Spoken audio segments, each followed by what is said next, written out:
நீ நீ கடிதம் எழுதுன்னு சொல்றியே, உனக்கு அசிங்கம் இல்ல? உன் தோல்விய இதுக்கு மேல ஒத்துக்க முடியுமா? அதாவது பாஜகவின் தோல்வி அண்ணாமலை இதுக்கு மேல ஒத்துக்க முடியுமா? அண்ணாமலை மாரி ஒரு தலைவர் அறிவனா சமாளிக்கிறாராம். கடிதம் எங்க அமைச்சர் எதுக்கு எழுதணும்? எதுக்கு எழுதணும்? நீ தமிழுக்கே தமிழ்நாட்டுல தமிழுக்கே வாத்தியார் வைக்க வக்கு இல்லாம நீ ஏமாத்திட்டு இருக்கிற. ராமநாதபுரத்துல இருக்க வாத்தியார் பேர்லாம் பாருங்க. காஷ்யப், அங்கூர் வாலா, சர்மா இவங்க. இன்னொரு ஒரு பாஜக வந்ததுல இருந்து ஒரு அயோக்கியத்தனம் நடக்குது தெரியுமா? அங்க வந்து பயிற்று மொழி ஆங்கிலம் தானே. ஆனால் அனைத்து பாடங்களையும் அங்க இருக்கிற வட இந்திய வாத்தியார்களுக்கு இங்கிலீஷ் தெரியாதனால ஹிந்திலேயே எடுக்கிறாங்க. இந்த அயோக்கியத்தனம் வேற மறைமுகமாக நடந்து கொண்டிருக்கிறது. தமிழ்நாட்டிலேயே தான். தமிழ்நாட்டிலே இந்த அங்குர் சர்மான்னு ஒருத்தர் இருக்கானே, இந்த மாதிரி நிறைய பள்ளிகள்ல, கேந்திரிய வித்யாலயங்கள்ல அவங்க குழந்தைகளும் இன்டராக்ட் பண்றதை ஹிந்தியில பண்றாங்க. இது எல்லாமே அப்ப தமிழ்நாட்டிலேயே நீ இப்படி நடத்திட்டு இருந்தீங்கன்னா, நீ எங்க இருந்து 3வது மொழி ஹிந்தி இல்ல, நான் அசாமி படிக்கணும்னா நீ அசாமி வாத்தியாரை வச்சு கிழிச்சிருவியா நீ?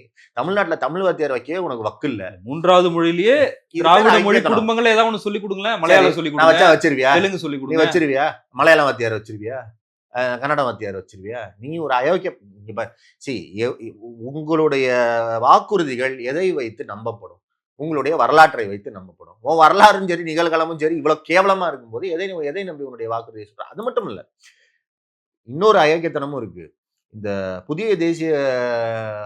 புதிய கல்விக் கொள்கை என்பது தாய்மொழிக்கு முக்கியத்துவம் கொடுப்பது. அப்படிலாம் கிடையாது. தாய்மொழி தான் பயிற்றுப்பாடம் 5வது வரைக்கும்லாம் கிடையாது. அதுலயே இருக்கு வேர் எவர் பாசிபிள்னு. நேத்து தான் அந்த ரெக்கார்டை வைத்து ஒரு நண்பர் கூட டிவி விவாதத்துல பேசினாரு.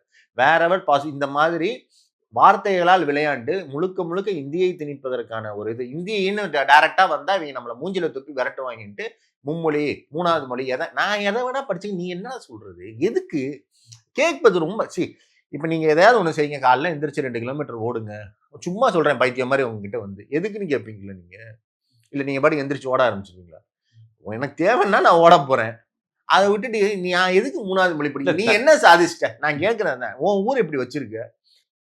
ஃபீக்கல் வேஸ்ட், மனித கழிவு, மனித குடல்ல இருக்கிற மலத்துல இருக்கிற பாக்டீரியா இருக்குடான்னு ஆய்வு கொடுத்தா யோகி பெரிய யோகி ஆதித்யநாத் பெரிய பயாலஜிஸ்ட் அடுத்த நாள் சொல்றாரு, இது வந்து குடிப்பதற்கு உகந்த நீர்.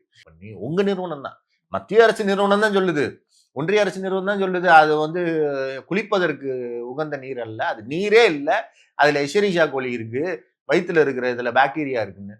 யோகி ஆதித்யநாத், நான் என்ன சொல்றேன், பொய் சொல்றதுக்காக அறிவு வேணும்னு சொல்லுவாங்க. நீ இந்த பொய்யாவது ஒரு சயின்டிஸ்ட வச்சு சொல்லலாம்ல.